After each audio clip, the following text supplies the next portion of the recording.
10장 말씀은 이제 7인의 재앙이 끝나고 첫 번째 나팔부터 여섯째 나팔까지 재앙이 임했어요.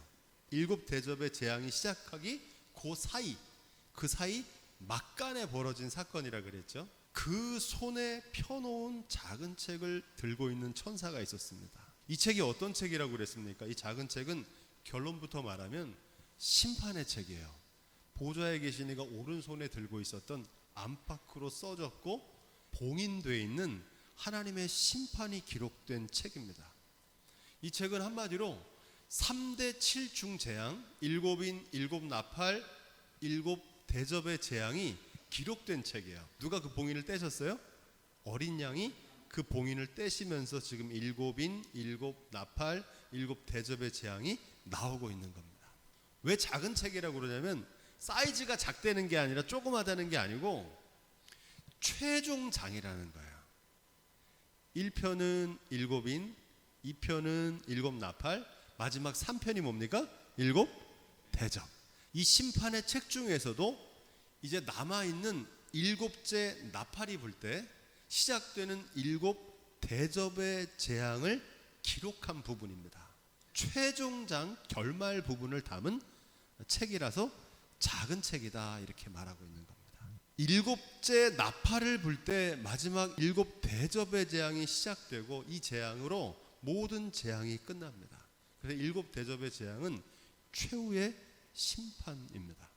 10장에서 중요한 말씀은 7 우레가 이제 발하거든요. 우레 소리가 뭐라고 그러냐면 임봉하고 기록하지 말라 하더라 이렇게 말합니다.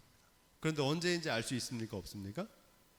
알 수 없어요. 7째 나팔이 언제 부는지 봉인했기 때문에. 하지만 그거를 언제 이루겠다고 그러십니까?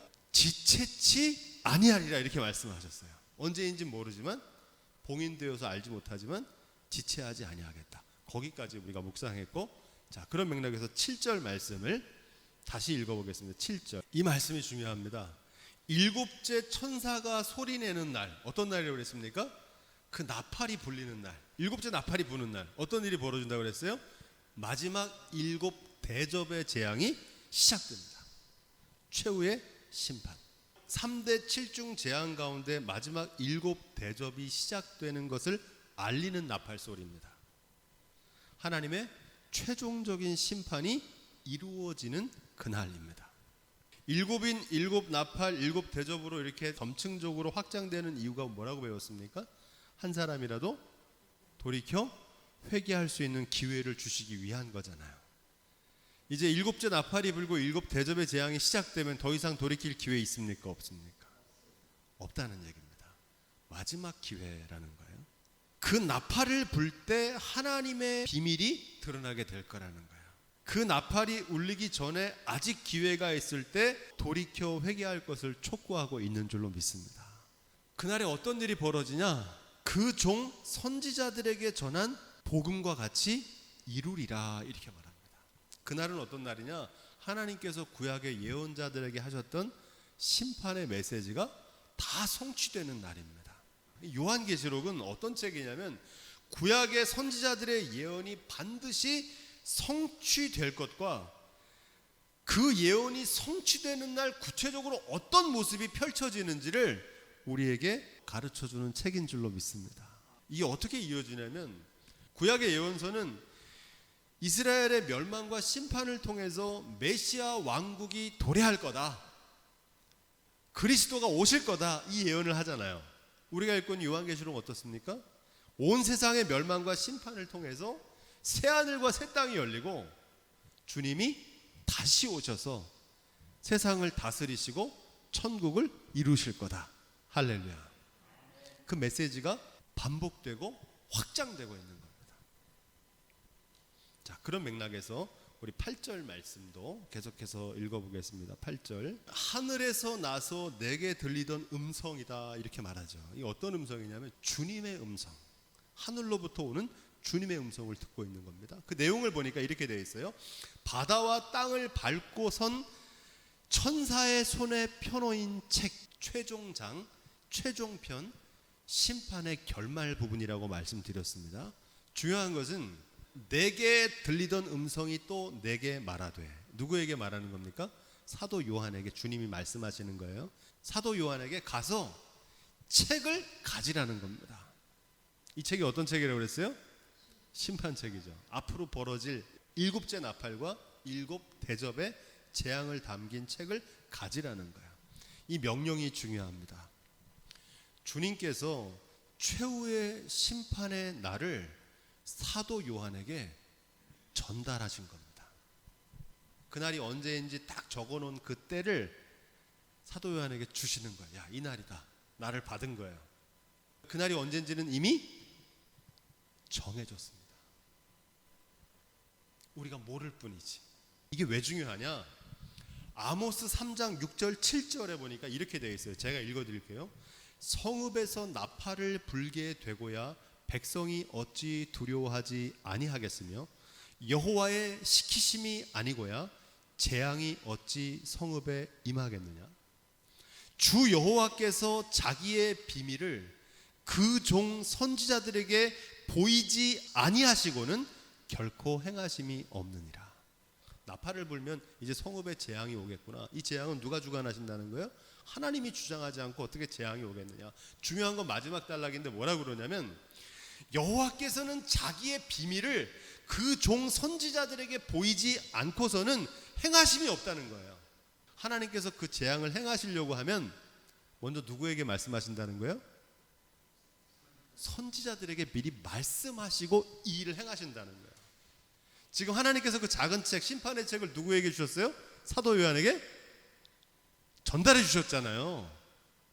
그 말씀은 무슨 의미냐? 이제 마지막 심판의 때가 확정되고 그날이 이제 시행된다는 겁니다. 이제 7째 나팔과 마지막 7 대접이 이루어질 거라는 겁니다.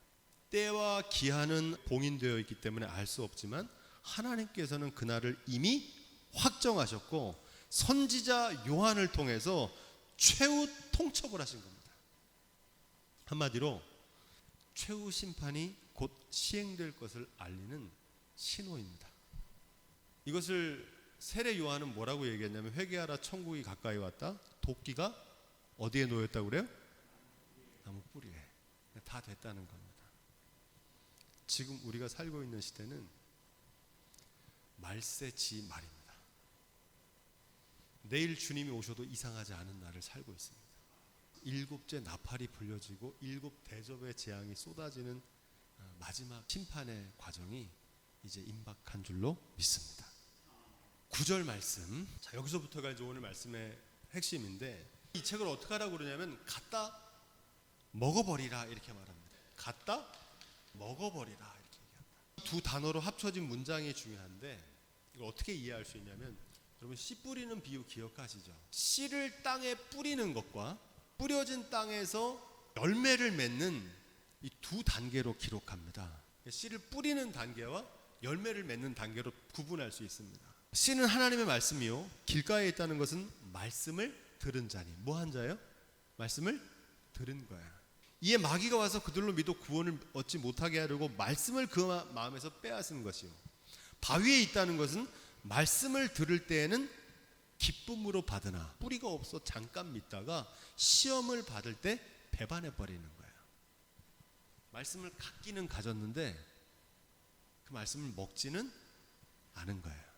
가시떨기에 떨어졌다는 것은 말씀을 들은 자니 지내는 중 이생의 염려와 재리와 일락에 기운이 막혀 온전히 결실하지 못하는 자요. 좋은 땅에 있다는 것은 착하고 좋은 마음으로 말씀을 듣고 지키어 인내로 결실하는 자니라. 여기 두 단계가 있죠. 말씀을 듣고 그 다음에 어떻게 해야 돼요? 지키어 인내로 결실해야 돼요. 마찬가지로 말씀을 가져오는 거로 끝나는 게 아니라 어떻게 해야 됩니까? 먹어버려야 돼요. 이게 지키어 인내로 결실하는 과정입니다. 말씀이 내 삶에 체화되는 거예요. 열매를 거두기 위해서는 듣는 것, 말씀을 가져오는 것으로 끝나면 안 되고 그 말씀을 어떻게 해야 됩니까? 먹어야 돼요. 그 말씀대로 지키어 인내하는 자리까지 나가야 될 줄로 믿습니다.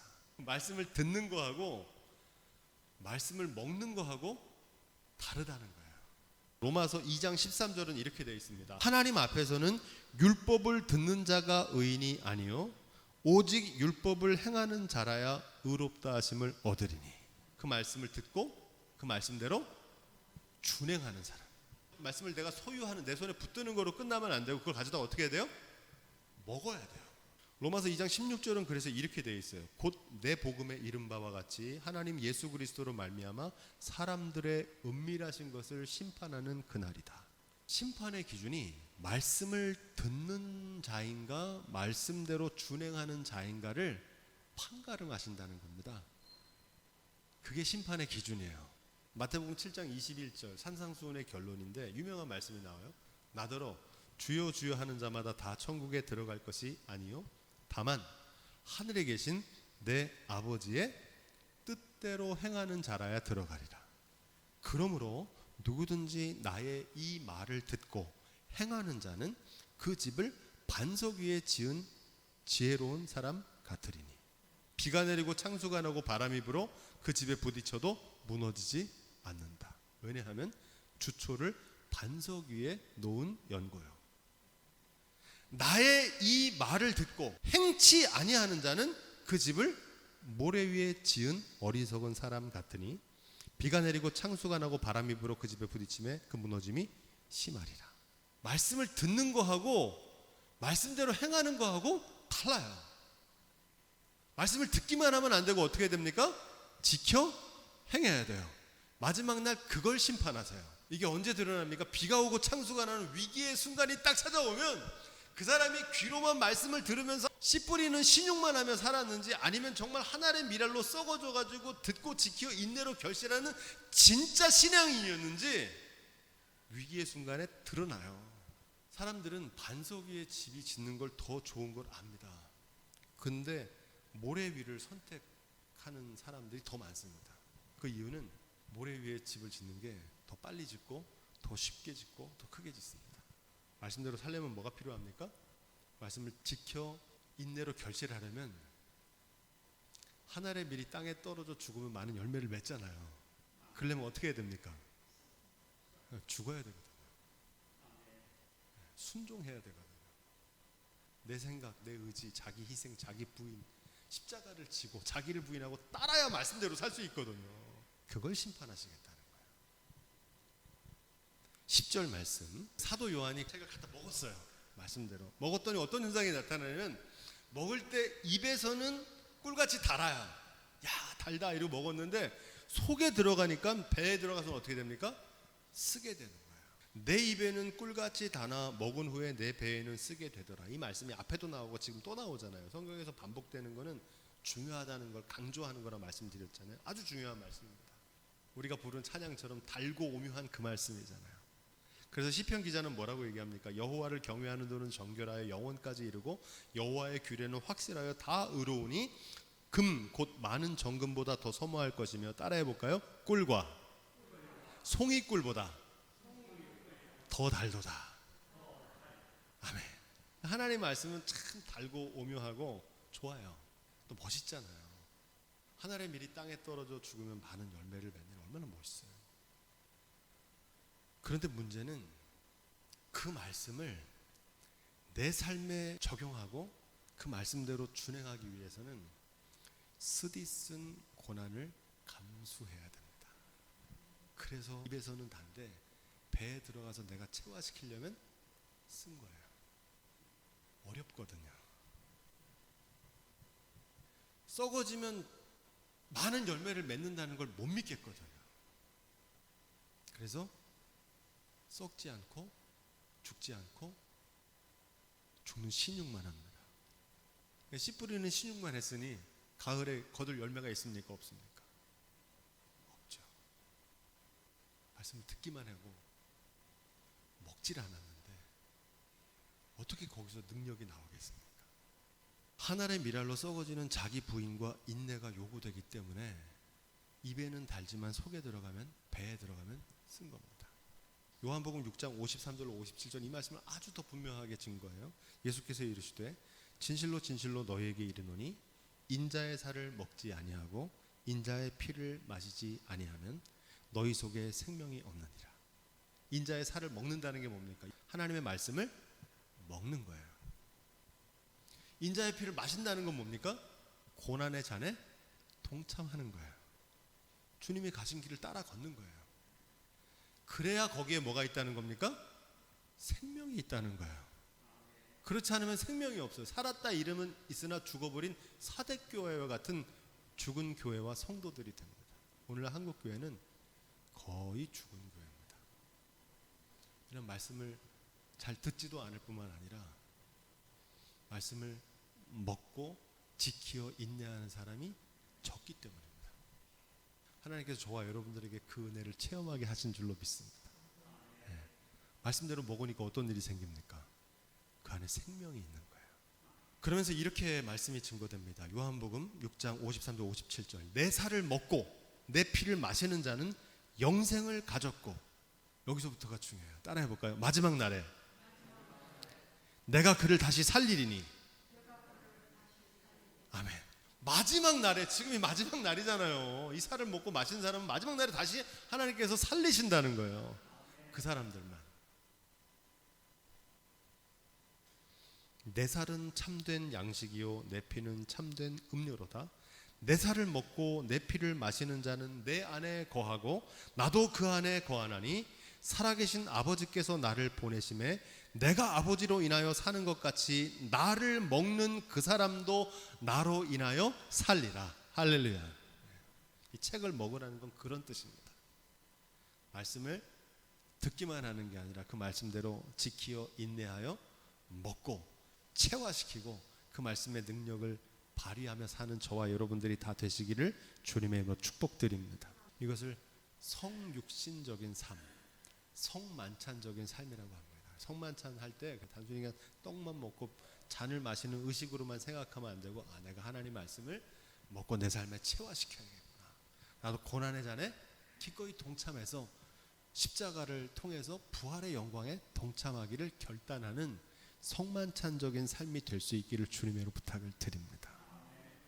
자, 11절 말씀 우리 계속해서 읽어보겠습니다. 사도 요한에게 주님께서 하시는 명령입니다. 내가 많은 백성과 나라와 방언과 임금에게 다시 예언해야 하리라.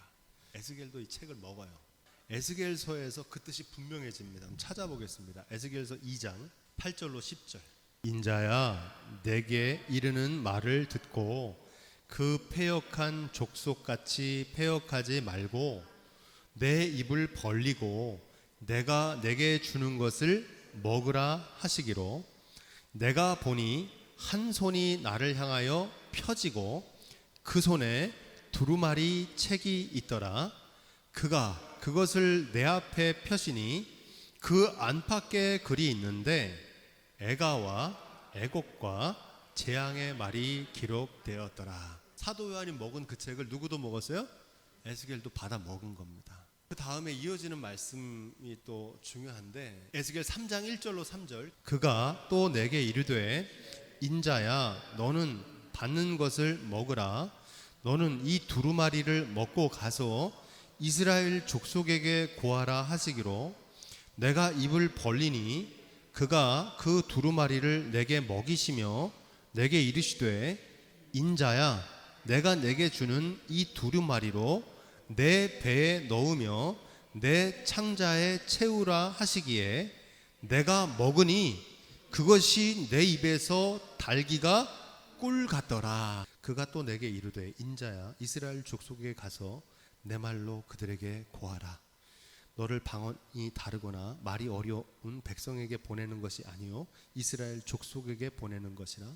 너를 방언이 다르거나 말이 어려워 내가 알아듣지 못한 열국에 보내는 것이 아니라 내가 너를 그들에게 보내었다면 그들은 정녕 내 말을 들었으리라. 그러나 이스라엘 족속은 이마가 굳고 마음이 강박하여 내 말을 듣고자 아니하리니 이는 내 말을 듣고자 아니함이라. 무슨 얘기냐면은 먹은 책을 가지고 가서 이스라엘 족속에게 전하라는 거예요. 하나님의 재앙과 애곡에 대해서 회개하고 돌아오라는 걸 전하는 거죠. 대상이 누구예요? 이스라엘 족속이잖아요. 다른 나라 이방인에게 전하는 것도 아니고 말도 같은 말이고 하니까 네가 전하면 그 사람들 무슨 말인지 알아들을 수 있다는 겁니다. 근데 문제는 뭡니까? 그들이 이마가 굳고, 이거 요즘 말로 바꾸면 철면피라는 거예요. 철면피. 아무리 얘기해도 나는 괜찮아, 아무리 뭐 하나님의 심판이 와도 나는 끄떡없어.